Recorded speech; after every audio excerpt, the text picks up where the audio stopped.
commercial banks, and paving the way to the formal credit market. Over 400,000 have transitioned to this product, with some accessing up to 150,000 without security, without title deeds, without logbooks. They can now have access to 150,000. These borrowers are the future of our enterprise and economy. Ladies and gentlemen, our education, we are closing the teacher shortage gap that existed in 2022 of 116,000. We have recruited over 76,000 teachers in the last 2 years. And we have set aside another 2.4 billion shillings in this year's budget to hire additional teachers, 20,000 of them,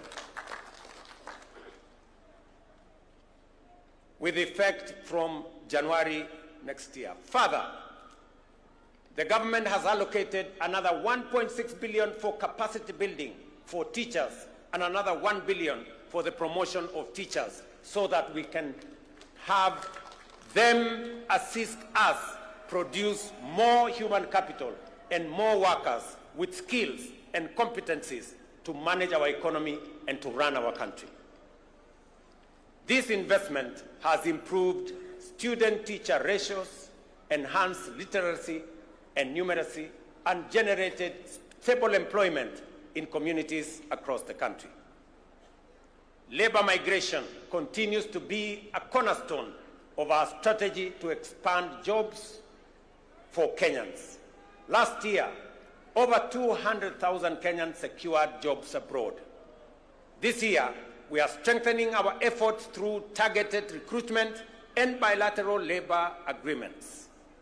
The newly opened Labor Attaché office in Berlin will help operationalize these partnerships and serve as a strategic hub for accessing opportunities in the broader European countries or European Union of 26 countries. The net well-being of workers is incomplete without health security.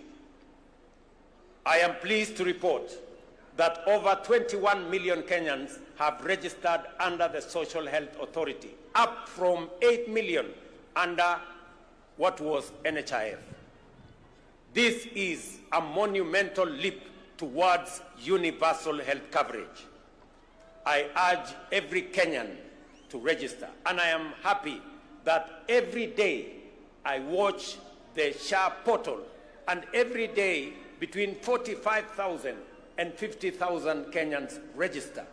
They are assessed, and we are moving the country towards universal health coverage.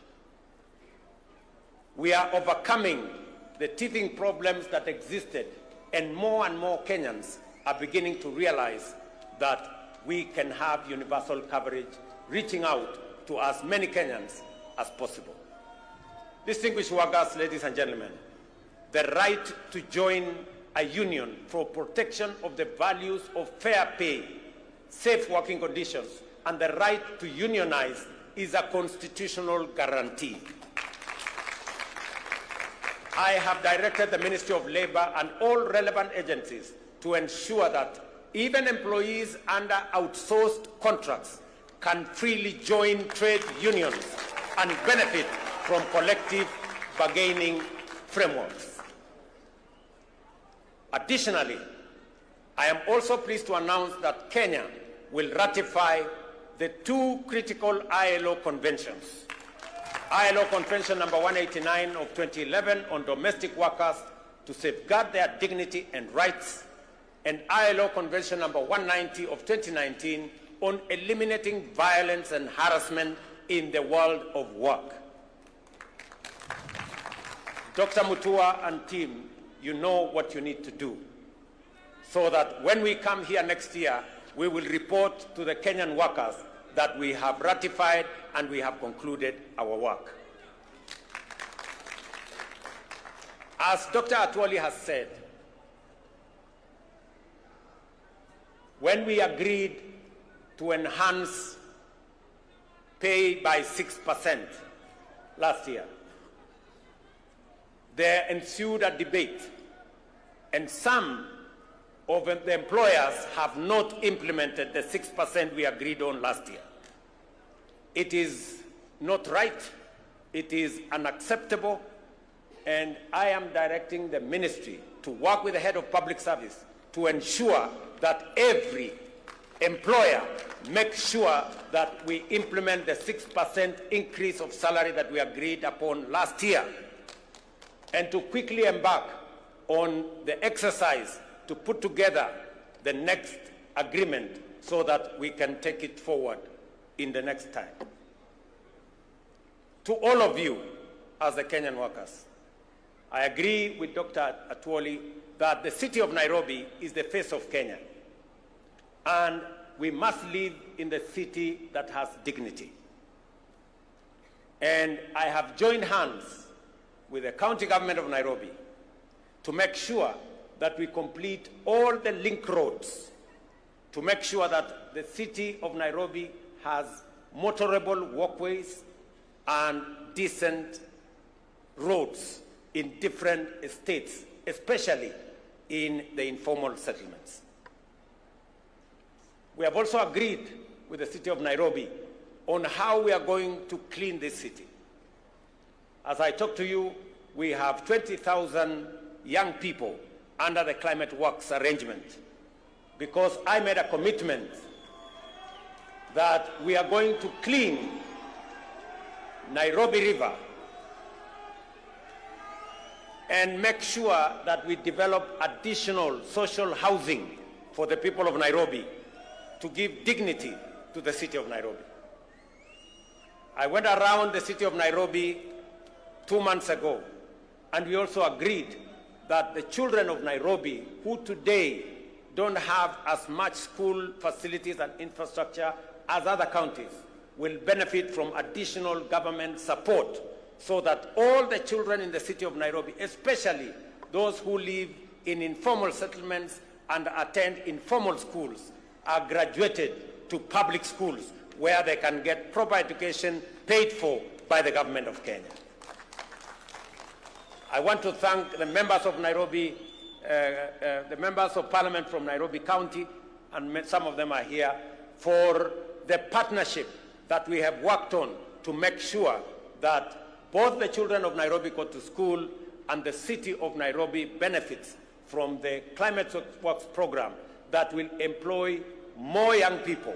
And we are going to be transitioning to another 40,000, to another 20,000 to make it 40,000 shortly as we graduate into the budget next month.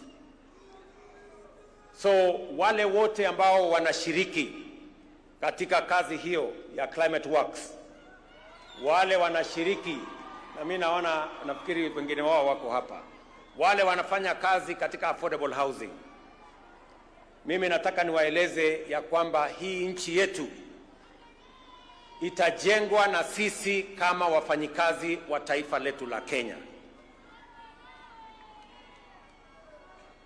Affordable housing itatupatia ajira, pia itatupatia mahali pazuri pa kuishi, kuondoa wananchi wengi wanaoishi katika vitongoji duni.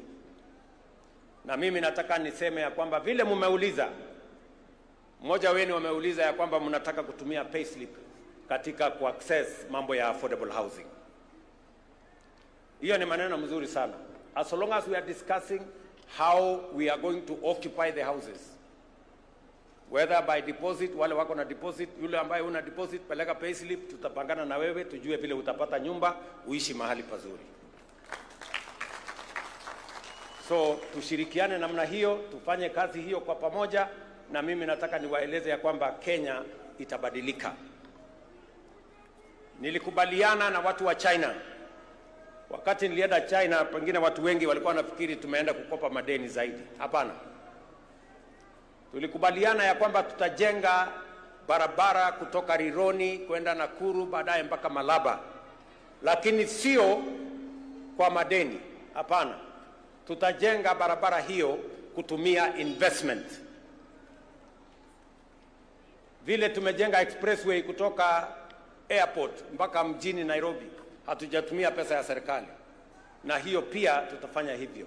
Hata hiyo reli tutatoa Naivasha tupeleke mpaka boda yetu na Uganda, vile vile itakuwa kupitia kwa barabara ya investment, sio kwa madeni, kwa sababu nimesema ya kwamba lazima tupunguze madeni, kwa sababu inaweza kuharibu nchi yetu, na tutumie mbinu mbadala, a different approach, a much more innovative approach to carry out development in our country, and it is doable and it is possible. Kwa hivyo tushirikiane katika njia hiyo, na mimi nataka niwaulize Wakenya wote tuungane, tushirikiane, tufanye kazi kwa pamoja